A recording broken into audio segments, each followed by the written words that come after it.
Soy Axel Kaiser y me gustaría invitarlos a conocer la obra de Luis Poblete que se introduce en este video. Una pintura simplemente magnífica, como pocas cosas que se hayan producido en los tiempos recientes en Chile, sino como ninguna que se haya producido en arte y en literatura en los tiempos recientes en Chile. Apuntando a rescatar la memoria de víctimas históricas silenciadas por las narrativas oficiales que se han instalado en muchas partes. Víctimas del comunismo, víctimas del marxismo, del odio, víctimas inocentes, en este caso una mujer joven, brutalmente ultrajada y abusada por supuestos luchadores populares en la década del 70 en Chile, a principios de los 70. Luis Poblete no realiza su obra con ánimo reivindicativo, él mismo era un hombre de izquierda, sino que intentando elevar los niveles de conciencia entre los chilenos, para que algo de esa naturaleza y todo lo que ocurrió después en la historia de Chile no vuelva a suceder. Por lo tanto, vean el video, medítenlo y compártanlo lo más posible, porque de trabajos como ese depende que configuremos una memoria histórica honesta y lo suficientemente poderosa y elevada como para evitar repetir las mismas tragedias en el futuro que nos destruyeron en el pasado. Bienvenidos. Hoy tengo el honor de presentar junto con mi hermana Vanessa y mi hermano Axel la obra de un gran artista chileno que conmemora a Antonieta Machel, una persona prácticamente desconocida fuera de ciertos círculos en nuestro país y que vivió una de las situaciones más espantosas que puede vivir una mujer. Un grupo de hombres armados, protegidos por el Estado, que ingresaron a su casa, la violentaron sexualmente, en manada, le quitaron su propiedad, ella sola, abandonaron después el lugar de los hechos y ella se quitó la vida. Esto no sucedió después de 1973. Esto sucedió antes de 1973. Y no es un caso aislado o único en la historia de nuestro país. Ahora que estamos discutiendo y estamos conversando sobre la ley Mordaza, también la ley llamada el negacionismo, es importante recordar a todos aquellos que sufrieron de los embates y que sufrieron los abusos del régimen totalitario de Salvador Allende y de las milicias que se amparaban bajo su techo. Todos aquellos que tuvieron que sobrevivir y que tuvieron que superar una situación que era realmente un peligro existencial para muchísima gente. En la creación de este cuadro, de esta obra de arte, entra mucha compasión, entra mucha lástima, entra mucha empatía, entra también sed de justicia histórica, dado que se le hizo justicia personal a los hechores. Esa justicia histórica que nos niegan aquellos que pretenden tergiversar la verdad, que pretenden amputarle una parte para hacerla servil a sus intereses políticos. Este cuadro y su generación a mí me han tocado profundamente y les recomiendo con todo mi corazón el ver el siguiente video de su generación. Le quiero agradecer, por tanto, al artista, al zángano, a Luis Poblete, por todo ese arte, por toda esa emoción que le ha puesto a este trabajo. Vanessa. Yo también le quiero agradecer a mi forma, me alegro que estemos los tres hermanos presentando esta gran obra. Y mi forma es a través de un texto que escribí para introducir también la creación de Luis, la memoria de Luis, la vuelta a la vida de la viuda Antonieta Machel. Bajo esta tierra tan nuestra palpita el dolor de las víctimas de la UP. silenciado, mutilado por una historia contada a favor del olvido, de una repartición injusta de los derechos humanos. Ellos, los adalides de la igualdad, ellos los que rasgan vestiduras solo por quienes sufrieron en su sector. Ellos han triunfado. El olvido ha desplegado su manto en las mentes de las nuevas generaciones y ya nadie tiene ojos para ver la herida de nuestra memoria. Nadie tiene voz para narrar lo sucedido a las víctimas de un proyecto totalitario que jamás fue elegido por las mayorías, que quiso imponerse a sangre y fuego, jugando con los estómagos vacíos de millones de chilenos que vivieron esos años con la ilusión de tener la suerte de que tras una larga cola, todas esas colas que adornaban los almacenes pudiesen llevar algo que calmara la angustia en sus famélicos estómagos. Nadie tiene tampoco el coraje de abandonar el discurso políticamente correcto por las víctimas olvidadas, víctimas de un país dividido por el odio y ese resentimiento que bien saben sembrar los amantes de la humanidad, siempre dispuestos a matar de hambre, a torturar, a aniquilar a punta de bayonetas a su enemigo objetivo, todo por amor a la humanidad. ¿Nadie? ¿No queda nadie? Las fibras de nuestra frágil memoria, latiendo bajo tierra, pulsando y tensionando al artista que no olvida, al artista que devuelve a la vida, Luis Poblete, mi querido zángano, resucita con sus reflexiones y pinceladas del pasado, nuestro pasado, suprimido en las mentes de los jóvenes, anulado en la memoria de los viejos, amordazado por el triunfo de los negacionistas, esos mismos que hoy quieren terminar por amordazarnos a quienes nos negamos a olvidar. Gracias, Luis Poblete, por revivir a Antonieta Machel, víctima de la UP, una de las tantas. Gracias por traerla nuevamente en su forma más bella. Caminando por su fondo La Tregua, así se llamaba su fondo, La Tregua, haciendo las paces con la vida. Esa que ella misma se arrebatara luego que militantes del movimiento campesino revolucionario y el MIR, luchadores por la justicia social, abusaran sexualmente de ella en manada. Madre, mujer de esfuerzo, inocente, olvidada, después de los abusos se suicidó. ¿Dónde está el memorial que le hace justicia? Silencio. Silencio quebrado por Luis Poblete y quienes tengan ojos para ver, y oídos para oír, y memoria para recordar. Gracias, Luis. Quedan todos invitados a ver este tremendo trabajo.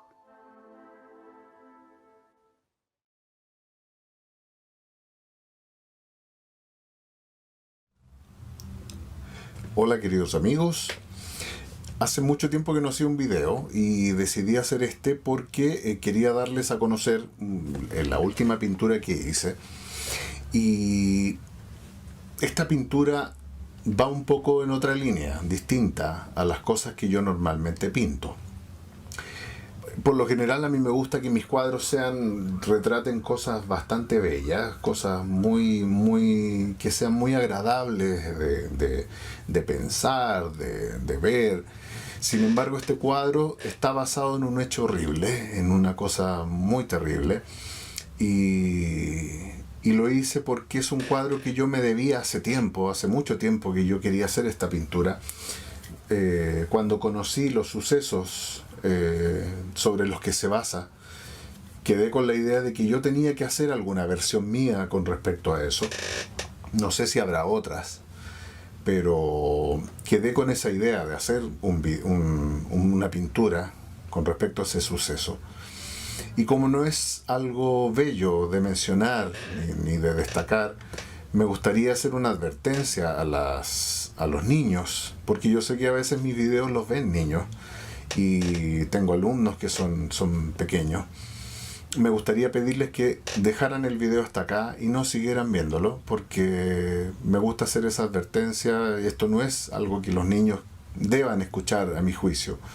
Son cosas dolorosas, Por lo tanto, me gustaría que si están viendo este video, lo dejaran hasta acá, vieran mis pinturas posteriormente y ojalá puedan ver mis videos cuando traten de cosas bonitas, cosas bellas. Pero esto no es algo que yo quisiera que los niños escuchen, por lo tanto me gustaría que lo dejaran hasta acá. Bueno, haciendo esta aclaración, paso a comentar un poco de qué se trata esto. Este es un cuadro que pinté que retrata una escena, o es mi forma de ver un hecho muy lamentable, muy terrible, que ocurrió en el año 70, específicamente en noviembre del año 70, en el Fundo La Tregua, esto en el sector de Panguipulli. Me refiero al episodio de la viuda de Recalcati, Antonieta Machel. Ella es una mujer de origen italiano que llegó a Chile con su esposo, y acá en Chile fundaron en el sector de Panguipulli lo que se llamó el Fundo La Tregua, ¿ya? Bueno, posteriormente ella enviudó y era una mujer que al año 70, cuando ella muere, tenía 40 años más o menos. Entonces, siendo viuda, tenía 3 hijos. Y quizá sería bueno dar el contexto de cómo ocurre esto, de qué es lo que estaba ocurriendo en el país en ese momento.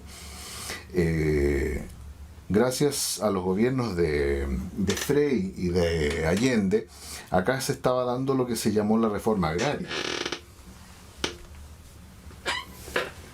Acá en Chile se dio lo que se llamaba la reforma agraria, es decir, habían terrenos que eran entregados, y si no se entregaban, estos terrenos se los tomaban personas, básicamente el pueblo, los campesinos. Entonces se tomaban terrenos o predios, fundos completos que pertenecían a personas particulares, privados, y se le entregaban a los trabajadores, entre comillas, porque todos sabemos que pocas veces eso es real. Entonces, esto se empezó a dar como algo normal, como una cosa cotidiana. Quizá para los jóvenes de ahora esto suene muy extraño, es decir, para nosotros la propiedad privada es algo que damos por hecho. O sea, nadie en este momento cuestionaría que si algo es mío, que venga alguien y me lo quite, salvo que sea un ladrón.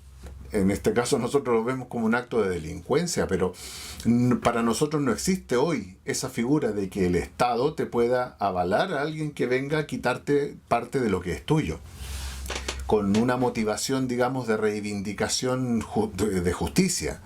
Nadie puede quitarte tus cosas asumiendo que es porque tú tienes más que él. Eso hoy en día no existe, porque está garantizado en nuestra Constitución, por un montón de aspectos que para nosotros entonces hoy sería inconcebible que alguien venga y se tome tu casa o se tome un terreno que es tuyo. Entonces, esto de la reforma agraria básicamente era poner fin a lo que nosotros conocemos como la propiedad privada, ¿ya? Entonces surgen algunos movimientos. En este caso surge el MIR, el Movimiento Izquierdista Revolucionario, al mando de Miguel Enríquez, que es el padre de un candidato a la presidencia actual. Y este señor, muy revolucionario, o sea, promovían la lucha armada para todos sus fines. O sea, en ese mismo contexto se crean los famosos MCR, que eran los movimientos campesinos revolucionarios, y estos movimientos tenían como objeto comandar esas acciones para tomarse estos predios. Entonces eran agrupaciones, eran células más o menos grandes. Yo no podría hablar de una célula en realidad, porque estamos hablando de grupos de 20, 30 personas que estaban armadas, porque esa era la idea, digamos, lograrlo, era a través de la lucha armada, tomarse estos predios y dejárselos al pueblo, entre comillas. Entonces se hicieron muchas tomas de terreno. Surge entonces la figura de José Gregorio Liendo Vera, también conocido como el comandante Pepe. José Liendo Vera, comandante Pepe, es una persona muy joven. O sea, tenemos que pensar que en este momento estamos hablando de cabros de 25 años. Entonces, sin embargo, tenían una conciencia revolucionaria muy fuerte, y este señor, que era un estudiante de agronomía, comienza a comandar estos grupos. Tenía un grupo más o menos como de 30 personas, y él protagonizó varias tomas de terreno, de campos completos, y provocando algunas muertes incluso de dueños de estos campos que no soportaron este dolor de que venga un grupo y te quite lo que es tuyo. Gente que murió de ataques al corazón, qué sé yo, y de otras muertes más o menos misteriosas. Y todo esto avalado por el Estado, es decir, estamos hablando del gobierno de Allende. Entonces, este señor comandó estos grupos y fundó una empresa maderera en el sector de Panguipulli. Entonces, incluso desde el gobierno se asombraban y veían con buenos ojos lo bien que había funcionado esta empresa maderera. Y claro, si tú fundas una empresa, normalmente el problema que tú tienes para tirarla para arriba es que tienes que arriesgar capital, y tienes que luchar contra la competencia, y tienes que tener buenos trabajadores. Bueno, acá este señor tenía todo eso gratis.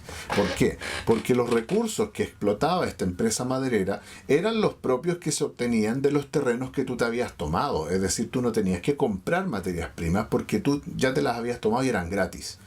Por lo tanto, a mi juicio, hacer surgir una empresa o hacer florecer una empresa en la cual tienes todo gratis y te lo están dando, no es gran mérito en realidad.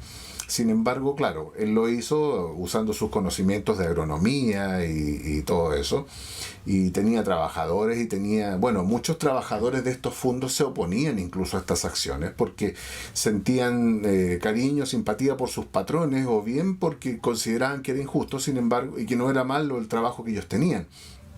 Sin embargo, muchos terminaban obviamente plegándose a estas revoluciones porque, claro, no te queda otra. Entonces, en ese contexto, José Liendo ya estaba al mando de esta empresa y tenía en sus manos gente armada para poder atacar estos predios.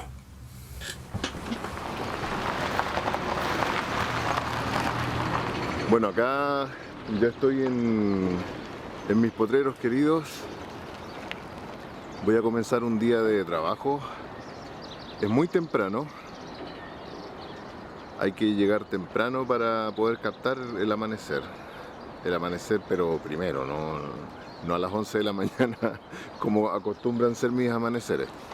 De hecho, yo siempre bromeaba con esto. Yo decía que cuando muriera me gustaría ser recordado como un pintor de atardeceres. Pero no porque me gustaran más, sino que nunca fui capaz de levantarme para pintar un amanecer. Pero bueno, acá estoy. Y es muy bonito estar acá a primeras horas de la mañana.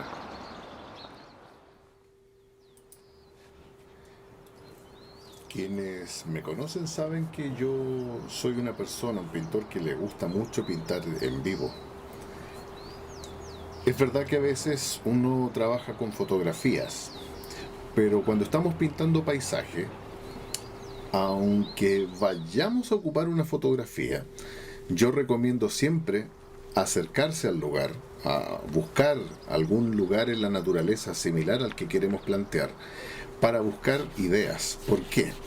Porque a veces la fotografía nos puede mostrar cosas en cuanto a formas, en cuanto a color, pero sí en el lugar, cuando tú visitas un lugar, puedes encontrar atmósfera. Por ejemplo, la luz que se cuela entre los árboles, en este caso a mí me gustó mucho, y me llamó mucho la atención el efecto que se logra cuando el sol pasa entre las ramas de los árboles. Entonces, esa es una idea que a mí me gustaría captar. Y lamentablemente en el caso de donde yo estuve pintando, la luz pasaba entre unos árboles que yo no era lo que yo quería pintar. Yo quería plasmar la vastedad de un potrero, de un campo. Entonces los árboles que yo capté no tenían esa luz, sin embargo tenían una bruma, una niebla, que me gustó mucho también y me impactó. Por lo tanto, tú ya vas tomando una noción de lo que tienes que plasmar, de lo que te gustaría representar. Entonces siempre el boceto, el apunte en vivo, te va a permitir lograr esas impresiones. Nunca hay que desechar la idea de estar en los lugares o de buscar lugares similares a los que queremos pintar. Y en este caso a mí me sirvió bastante. Hay cosas que tú decides acentuar, hay luces que te gustaría encontrar en tu pintura, y eso tú lo logras cuando estás visitando el lugar.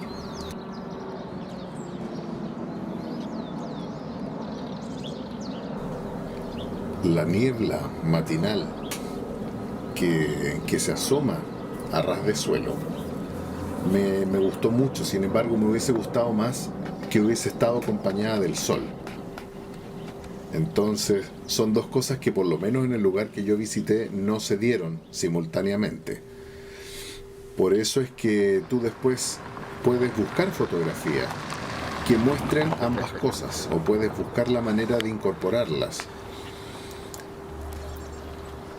Bueno, cuando tú estás pintando en vivo también aparecen amistades que vienen a trabajar con uno. Son muy curiosos los animalitos, por eso yo siempre trato de andar con algún trozo de pan, con alguna galleta, algo para poder darles cuando salgo a pintar. A veces llegan varios, pero es una de las cosas lindas de pintar en vivo.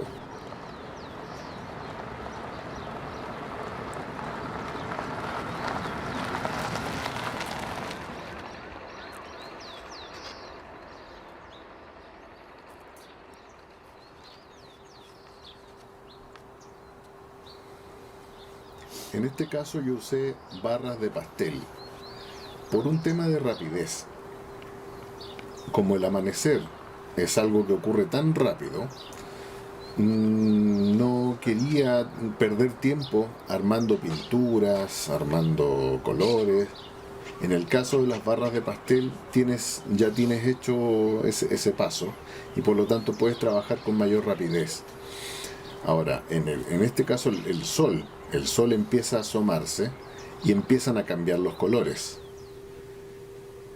Entonces yo quería captar el sol también, el sol de la mañana. Sin embargo, ese sol hizo que se fuera la bruma, la niebla. Así es que también llega un punto en donde tienes que dar por terminado el ejercicio, porque ya captaste las atmósferas que tú querías. Ya te diste cuenta qué es lo que quieres incorporar en tu pintura. Entonces esto debe quedar como un ejercicio muy sencillo, muy simple. No buscar hacer una obra de arte final, y ya tienes que empezar a pensar en darlo por terminado. Como les decía, el sol, cuando ya empieza a caer sobre el campo que estás pintando, los colores son muy distintos. Por lo tanto no vale la pena tratar de modificar el mismo cuadro, a no ser que quieras hacer otro. Pero como este no es mi objetivo, hay que dar los últimos toques y empezar a pensar en terminar este ejercicio.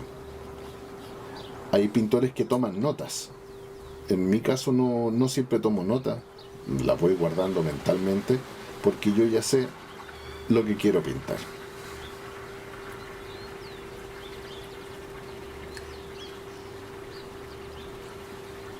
Estos potreros han sido mi inspiración durante mucho tiempo.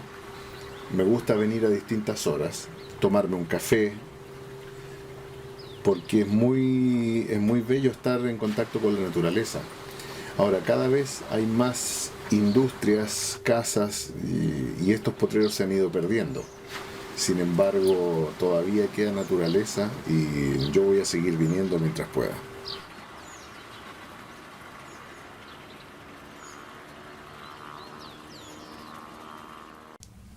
Hubo incluso una entrevista que se le hizo a este señor, a José Gregorio, y en esa entrevista él le dice a la periodista que para que la revolución funcione tienen que morir aproximadamente 1 millón de chilenos, porque de esa manera el pueblo se compromete y se compenetra con la revolución. Estamos viendo que los chilenos nunca hemos tenido esas ideas tan radicales. El chileno se caracteriza un poco por ser más dócil, por ser más dado al trabajo, dado no a revoluciones. Yo siempre he considerado que estas cosas están más vinculadas a gente del trópico, gente de sangre más caliente, quizá.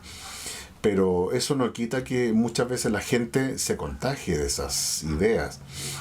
Bueno, él tenía muy dentro, lo mismo que Miguel Enrique, tenía muy arraigadas esas ideas de la violencia, de revolución, de matar y para lograr el objetivo final, que era la justicia. A mí me recuerda un poco un afiche que vi una vez de tiempos de la Revolución Francesa, en donde habían unos señores que eran los promotores de la Revolución Francesa, justicia para el pueblo, y llevaban unas lanzas con unas cabezas metidas en la lanza y decían que estaban luchando por la igualdad y la fraternidad. Entonces, claro, es un contrasentido a veces natural en estos movimientos revolucionarios que son capaces de unas atrocidades enormes en pro de la justicia, de la igualdad. Entonces, ¿qué ocurre? El 29 de noviembre de 1970 hay un grupo, un pelotón de este señor del comandante Pepe, que llegan al Fondo La Tregua de Antonieta Machel. Como yo les decía, ella era viuda. Entonces llega este pelotón y se toman el fondo de ella. Ella estaba sola. Entonces, ¿qué hace este grupo? Llegan a donde está ella y cometen un acto terrible que, digamos,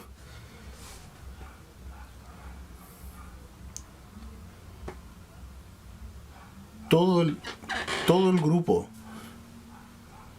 todo el grupo de revolucionarios la llevan a un lugar de la casa y proceden a violarla por turnos, todos. Ese grupo de hombres, algunos jóvenes, otros deben haber sido mayores, sin embargo se turnan uno por uno para violarla en forma terrible. Una mujer joven, viuda, que ve cómo su tierra, su casa, algo que le costó años, de pronto es violentada sin que nadie te pueda ayudar, porque el Estado está de acuerdo, porque el presidente está de acuerdo, porque los partidos políticos están de acuerdo y porque existe un movimiento revolucionario que dice que está bien, que tú tienes que usar el medio que sea para que el pueblo triunfe, para que el pueblo se imponga. Entonces, le quitan a ella todo, hasta lo más sagrado que tú puedes tener, que es tu alma, tu persona.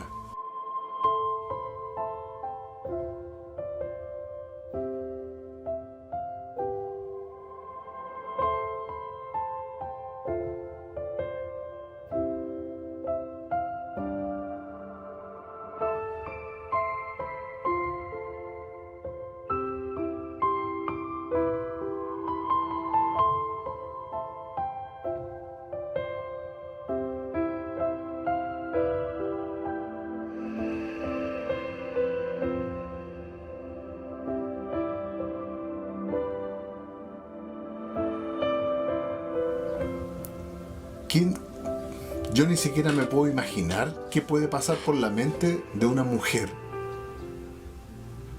que le fue arrebatado todo de esa forma tan vil, tan terrible. ¿Qué puede pasar por la mente de una persona así, que toma esa decisión de preferir irse de este mundo para no seguir sufriendo las consecuencias de eso, de ese ataque tan cobarde? Y bueno, este grupo revolucionario del pueblo, de la justicia, siguen su labor de tomarse más predios y seguir viviendo a costilla de la gente, del trabajo de la gente. ¿Y qué ocurre? Bueno, todos sabemos que el gobierno de Allende terminó en forma abrupta debido al golpe militar. Y como el comandante Pepe continuó en ese sector, siendo un foco de rebelión popular y revolucionaria, entonces, ¿qué ocurre? Desde acá de Santiago se da la orden de terminar con ese problema que está ocurriendo allá. Mientras tanto, el comandante Pepe, ¿qué hizo? Hizo algunas acciones armadas. Por ejemplo, ellos atacaron atacaron un retén policial y le gritaban a Carabineros que se unieran a ellos, y Carabineros dijo no, que Carabineros no se rinde, y le dieron pelea. Entonces, ese asalto al retén El Tume fue una de las gotas que derramó el vaso, y desde acá de Santiago se da la orden de ir a tomar estos grupos que estaban comandados por el comandante Pepe.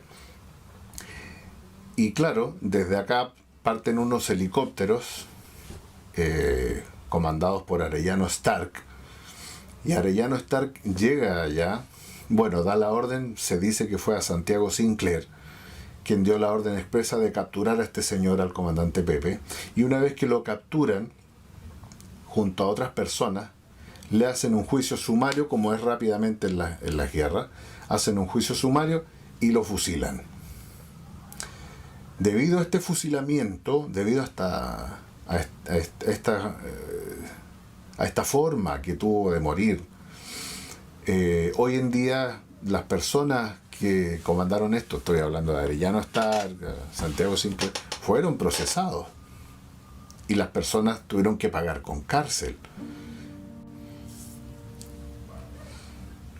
Al día de hoy, Sergio Arellano Stark ya murió de Alzheimer, y bueno, Santiago Sinclair, que fue quien dio la orden directa de darle muerte a este señor, al comandante Pepe, está condenado por violación a los derechos humanos, por haber matado al comandante Pepe. Comandante Pepe fue fusilado con 11 personas más, y por estas muertes, digamos, eran la gente que él tenía a su cargo. Y Santiago Sinclair creo que todavía está cumpliendo condena, porque lo condenaron recién este año, entonces está preso. Viendo hacia atrás, yo digo, la justicia tiene que tener una venda, porque claro, si tú lo buscas en los libros en este momento, el comandante Pepe es una víctima de violación a los derechos humanos. Y todos sabemos que las personas que se declaran víctimas de violación a los derechos humanos merecen una compensación económica, digamos, su familia. Por lo tanto, hoy en día se podría decir que nosotros los chilenos estamos pagando para compensar al comandante Pepe por haber sido maltratado por los militares. Hace poco hubo una controversia con la ministra de las culturas. Me carga decir las culturas. La ministra de la cultura hizo un homenaje a estas víctimas que fueron asesinadas en el sector de Panguipulli, y declaró monumento nacional ese sector, ese complejo maderero donde este señor actuaba. También existe un museo, museo de memoria, algo así se llama, donde también hay elementos, e incluso creo que hay una fotografía del comandante Pepe, porque hoy, claro, si tú lo busquen ustedes a José Gregorio Oliendo y comandante Pepe, y él es una víctima de la malvada caravana de la muerte que asoló los lugares del sur. Se han escrito libros del comandante Pepe, de lo valeroso que era en la lucha de las reivindicaciones sociales y del pueblo. Y Sinclair está preso, Arellano Stark murió y los milicos son malos. Yo no sé, yo creo que se cometieron muchos excesos porque estamos hablando de que los militares son una rama que está creada para aplastar, someter y liquidar. No son carabineros. Los militares no son carabineros. Los militares no están formados para detener, suavizar. Ellos están formados para aplastar, para arrasar al enemigo. Yo nunca he estado en una guerra, pero me imagino que de estarlo, yo querría un ejército que ojalá arrasara al enemigo para que ellos no nos hicieran eso a nosotros. Por lo tanto, yo creo que es muy difícil pedirle a un ejército que si llega a tener que hacerse cargo de un problema, lo haga con suavidad. La solución, a mi juicio, para que eso no ocurra es no llegar a la situación en que ellos tengan que actuar.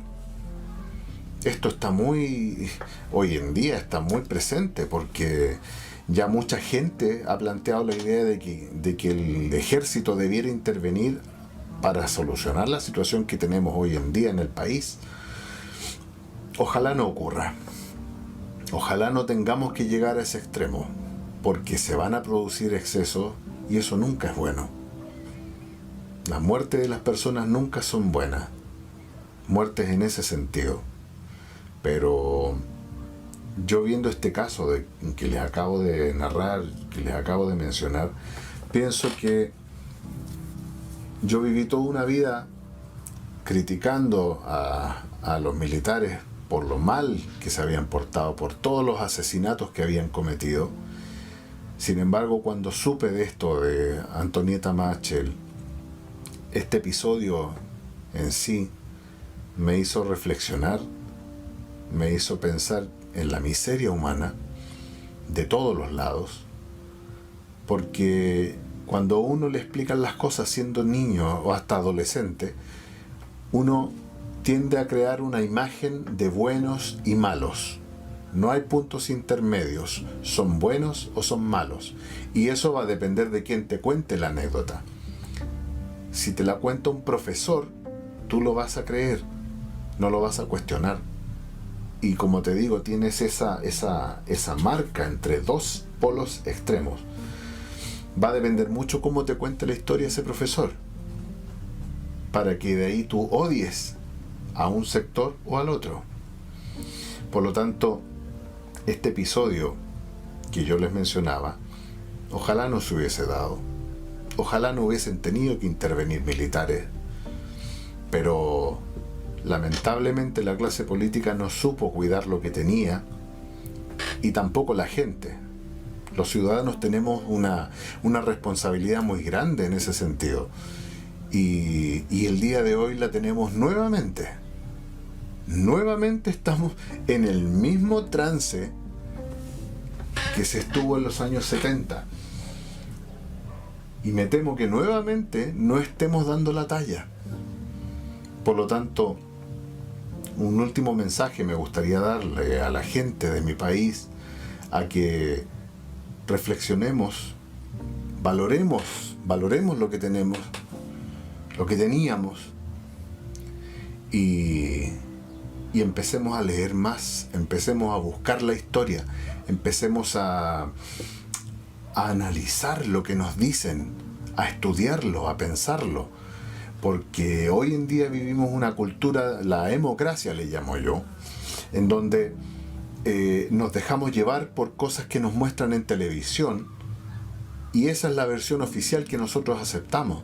Hoy en día tenemos que empezar a ir un poco más allá, porque yo no quiero que ocurra de nuevo esto en mi país, porque yo no quiero que ocurra nuevamente estos hechos trágicos como el de Antonieta Machel, porque de llegar a un extremo social como el que teníamos en los años 70, estas situaciones se pueden repetir, y se pueden repetir para los dos lados. Por lo tanto, es importante que hoy tomemos conciencia y empecemos a marchar como país juntos para terminar con todas estas experimentos sociales.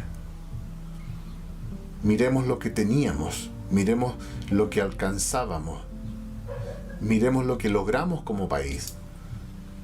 Habían cosas que solucionar, como en todo país lo hay. Sin embargo, no sé si será una buena solución generar tal nivel de violencia que ya una vez nos llevó a un caos y nos llevó a un extremo que después provocó tanto dolor. Así es que, finalizando con esta reflexión, quiero darles a conocer la pintura que yo hice, en donde quise mostrar a una mujer que simbolizara la figura de Antonieta Machel.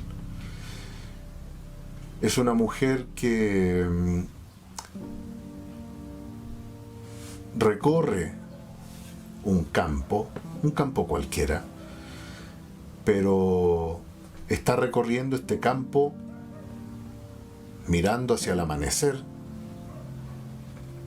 quizá como un espíritu, quizá como un alma pura que no merecía sufrir y que sin embargo quiere recuperar un poco de lo que era suyo, recorriéndolo quizá por última vez.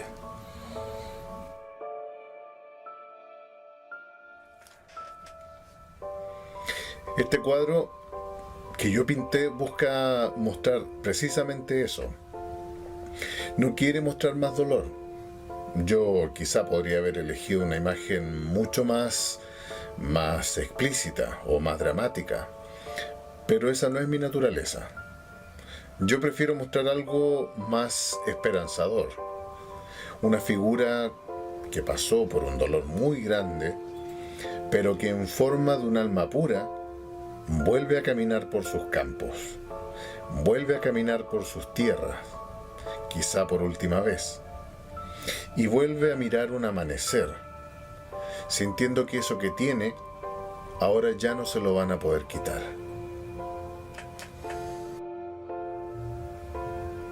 Así que este es mi cuadro en honor a la viuda de Recalcati, señora Antonieta Machel, que no ha tenido el homenaje merecido. Esta es mi forma de hacerle un pequeño homenaje, muy humildemente, para recordarla y recordar que la intolerancia, la falsa noción de igualdad, la falsa noción de justicia, muchas veces está en manos de quienes menos están dispuestos a honrarla. Este es un pequeño homenaje para doña Antonieta, que Dios la tenga en su gloria y que ojalá un poquito de ella haya logrado quedar en mi cuadro.